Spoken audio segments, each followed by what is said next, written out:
Hello, thank you for taking a moment to check out this video and look at the needs of the Nepali people, and especially the children and families there in Nepal, and how we as Christians can reach out to them and help them to be able to care for their own people.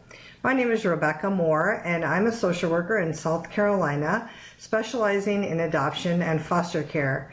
My husband, Dr. Jeffrey Moore, is a professor at Anderson University in the business department. We'd like to give you a little overview of Nepal, and as you see on the map, it is between India and China, and this is a country with 30 million citizens, of which 18 million are working. The average age of men is 65 and of women 68. There's one doctor for every 5,000 people. Their capital city is Kathmandu with 1 million people, and about 83% of people live in the village, so it's a very rural country. The GDP of the country is 41 billion, which is the equivalent of 6 months of revenues of Amazon, and that translates into $1,300 per person per year, which is equal to the wealth of Haiti. So Haiti being the poorest country in the Western Hemisphere, Nepal is on the same level. Employment, mostly agriculture, and there's a high unemployment rate of 46%, and over 40% of the population is under the poverty line. The Himalayas stretch across Nepal 1,500 miles. They cover 75% of the country. These beautiful mountains include 8 of the 10 largest mountains in the world. They are beautiful, and they bring a lot of tourist industry into Nepal. However, they also make life difficult. Almost everyone lives on the side of a mountain, and life can be very difficult when you're trying to farm in these kind of conditions.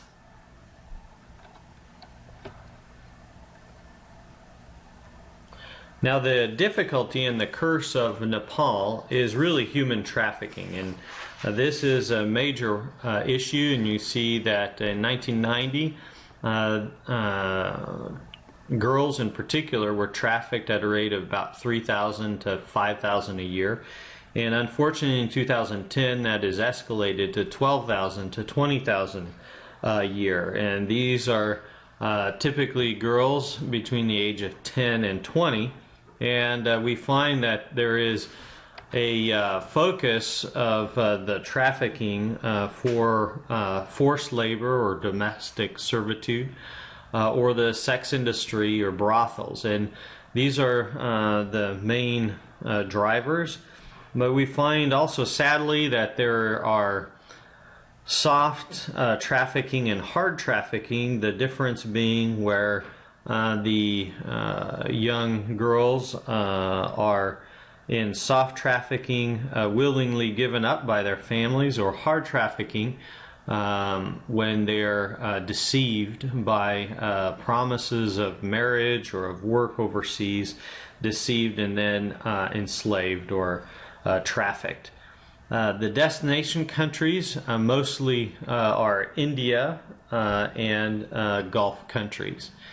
And the most vulnerable are those who are in a low social status, and so we see really a very big problem in these children and the crises that they are facing. Life in Nepal has really 2 different facets. One is in the city and the other in the rural areas. Many people came to Kathmandu during the 10 years of civil war for the protection afforded by being in the capital where the king was. Now people come for employment. Unfortunately, many of these people are uneducated, unskilled, and they end up living in slums like those you see in the upper left picture there. They don't have the ability to really make enough money to survive in the city, but they're even there trying to support their families in the countryside, because in the rural areas there are no income sources. There are few roads, there are no medical facilities.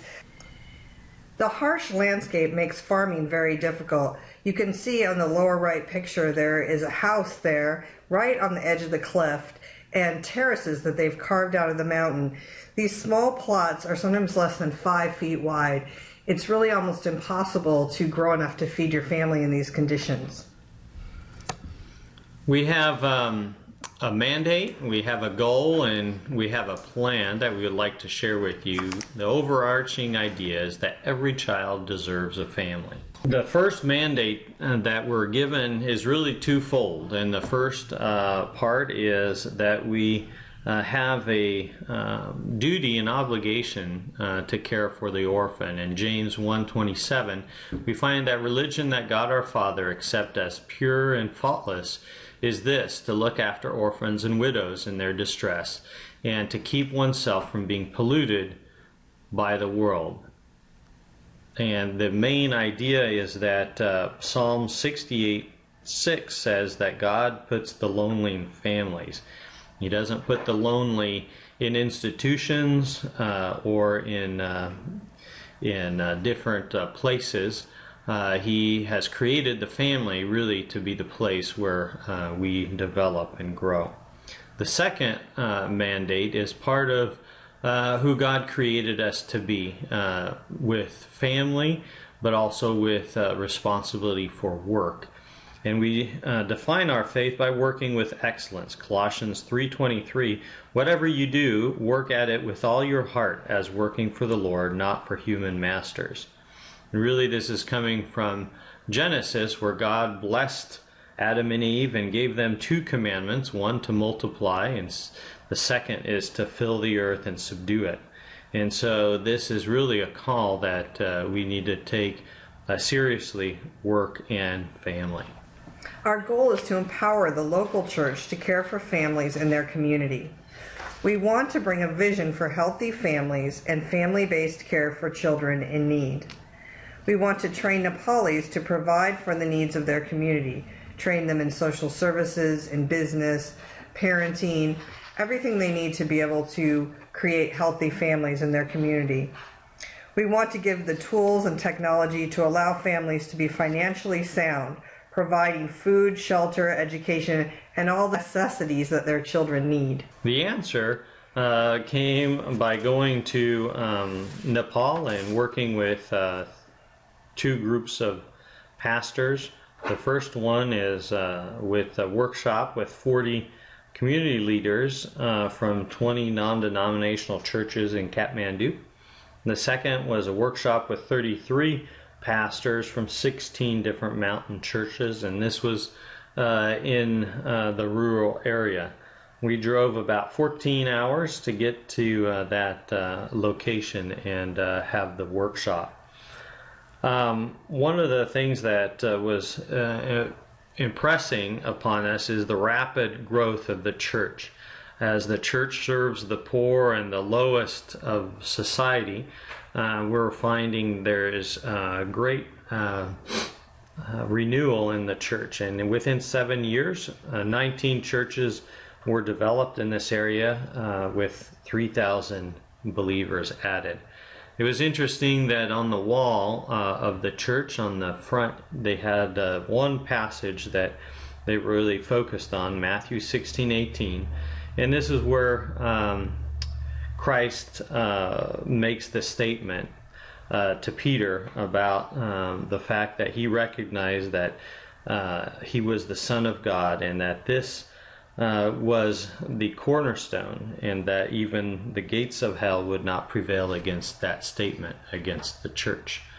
While in Nepal, we also visited a number of NGOs working with families and gathered information from them about their programs, the successes and challenges that they had had. We met with the Department of Social Welfare and learned about the process for becoming licensed in Nepal.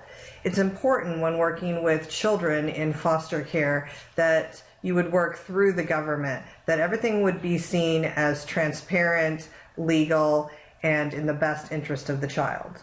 From our research, several projects seemed most needed. First of all, the one which the pastors indicated was really important to them was education. In the city, the pastors wanted training in practical church leadership. They wanted to know how to care for their congregations and lead their churches. The rural pastors identified the need for a school as their top priority. They want a private Christian school to educate the children in their community. The second project would be business development. Poverty is the main problem in Nepal and what most often leads to children who are homeless or without families. Helping Christians provide for their families and their churches by giving business knowledge will help the entire population of the community to be lifted out of this cycle of poverty. The pastors indicated that a revolving loan in the church would help church members to be able to start small businesses and provide for their families. The third project is family strengthening and foster care. This would mean training local Nepalis to assess and monitor families at risk. They would then help those families to meet their basic needs when needed. This would also mean providing training and education for kinship and foster care to be provided when necessary. The pastors indicated that education for parenting, child development, health, the importance of education, the importance of female children, all of these things would be helpful in keeping families healthy and strong in their communities. So what's the plan? And this is where you can get involved, and you see at the bottom of the page an email with my email address. If you're interested in participating, you're more than welcome to send me an email and designate which team you would like to participate in. The first team is an educational team with organizing a leadership seminar for pastors and church leaders. The second one, part of that team, also would look at developing a business plan for a small private Christian school.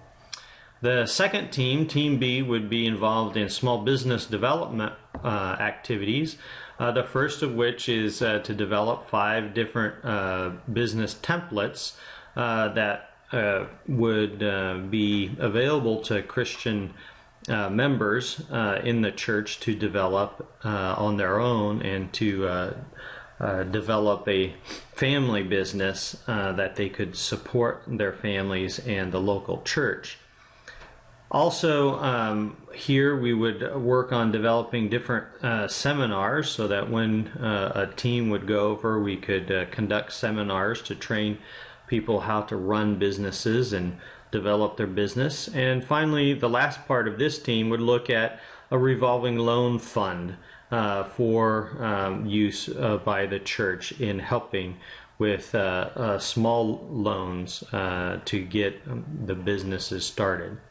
And finally, Team C is looking at the legal framework for foster care in Nepal. There is no foster care currently, but we met with a number of NGOs and also government workers, and there's a great need and willingness to work on this project. Also, in this team, we want to develop biblical materials for the care of children and parenting principles, and this would be extremely helpful if current foster parents in the church would participate in helping develop these materials. Also, seminars could be taught on these different family issues that would be given in Nepal. Also, what we would look to do is to do a project, kind of a kickoff project to prove the viability of the foster care with 10 children. And so creating the system for care of 10 children. And we'll need some funds for that component. and with the idea of having a 2-year time frame where the church members, after starting their businesses and developing their businesses, could take over that support after 2 years. We thank you for investing your time and looking at these materials, and we just pray and encourage you to get involved as God leads you in that direction. Thank you.